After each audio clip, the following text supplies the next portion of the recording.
Hello guys, আজকে আমি বানাইতে যাচ্ছি রেডিমেড পায়েস মিক্স, প্রাণ পায়েস মিক্স বানানোর জন্য প্যাকেটটা খুলতে না খুলতে দেখি দরজায় কেউ একটু নক করতেছে। যাই হোক, আগে দরজা যেয়ে দেখি কে। ওহো, আসছে আমার ডিস্টার্ব পাঠিয়ে পিচ্ছি আসছে। আমাকে কি কিনছে? বান্দরের গান কিনছে, এটা দেখাইতে আসছে।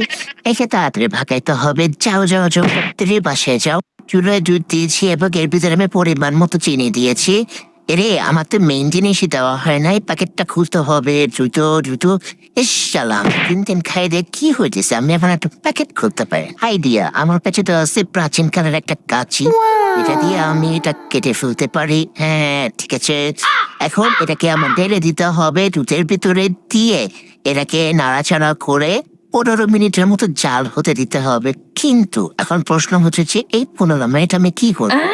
যে কোনো ভাবে হোক 15 মিনিট আমার পাস করতে হবে। তুমি এসে দেখতেছি আপু শাড়ি বলতেছে, তাই আমি আপুকে জোর করে একটু শাড়ি কুচিটা ঠিক করে দিচ্ছিলাম। কারণ আমার তো টাইম পাস করতে হবে, তাই না? এই দেখো, এটা হচ্ছে আমার আপু দুষ্টু প্রোডাক্ট। ওকে, টাইম পাস শেষ। এটা আমার এখন রেডি হয়ে গেছে। এখন আমি এটা নামায় পরিবেশন করব।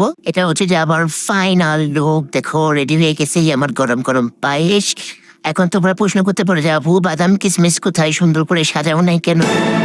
আরে, নানির মেয়েটা অনেক কিপটা দিচ্ছে না আমাকে সব কিছু কিনে, তাই আমি এভাবে এভাবে এখন খাওয়া শুরু করে দেবো।